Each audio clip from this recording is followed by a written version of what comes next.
Hello guys, வணக்கம் and welcome back to the ஃபில்மா பற்றி யூடியூப் சேனல். எல்லாருமே நம்ம AK-64 படத்தோட ஷூட்டிங் எப்போ ஸ்டார்ட் பண்ண போகிறாங்க அப்படின்ற ஒரு கேள்வியில் கண்டிப்பாக இருப்பீங்க. ஆனால் இப்போ நம்ம AK பார்த்தீங்கன்னா ரேசிங்கில் தான் முழு கவனத்தையும் செலுத்திட்டு இருக்கிறாரு.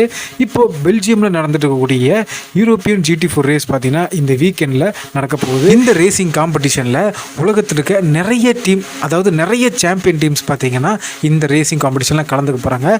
அதே நேரத்தில் நம்ம AKயோட அஜித் குமார் ரேசிங் டீமும் இந்த ரேசிங் காம்படிஷனில் கலந்துக்க இருக்கிறாங்க. நிலையில் இதுக்கான ப்ராக்டிஸ் செஷனை ஸ்டார்ட் பண்ணுறதுக்காக பெல்ஜியமில் இருக்க அந்த ரேசிங் ட்ராக்கில் தன்னோட டீம் கூட நேற்று நம்ம AK வந்திருக்காரு.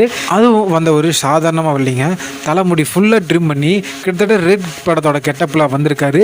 என்ன முடியெல்லாம் கொஞ்சம் ஒயிட்டாக இருக்கிறனால பார்க்குறது கொஞ்சம் ஒரு மாதிரியாக தான் இருக்குது. நம்ம AK எப்போவுமே அவர் மனசுக்கு பட்டது எந்த சங்கடமும் படாமல் செய்வார். அது மட்டும் இல்லாமல் ரேசிங்கில் இருக்கவங்க மேக்ஸிமம் பார்த்தீங்கன்னா தன்னோட ஹேரை கட் பண்ணிக்கிறது அதிக ப்ரிஃபரன்ஸ் கொடுப்பாங்க. அப்போ தான் நம்ம ட்ராக்கில் வண்டி ஓட்டும் போது எந்த ஒரு டைவர்ஷனோ எந்த ஒரு டிஸ்டர்பன்ஸும் இல்லாமல் வண்டி ஓட்ட முடியும். இந்த ஒரு காரணத்துக்காக கூட நம்ம AK இந்த ஒரு லுக்கை சூஸ் பண்ணியிருக்கலாம்.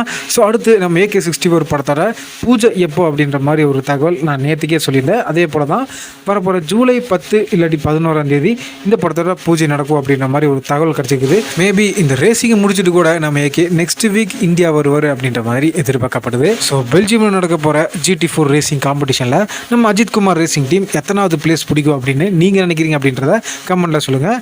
மீண்டும் ஒரு இன்ட்ரெஸ்டிங்கான வீடியோவில் நான் உங்களை சந்திக்கும் முறை stay tuned and stay safe.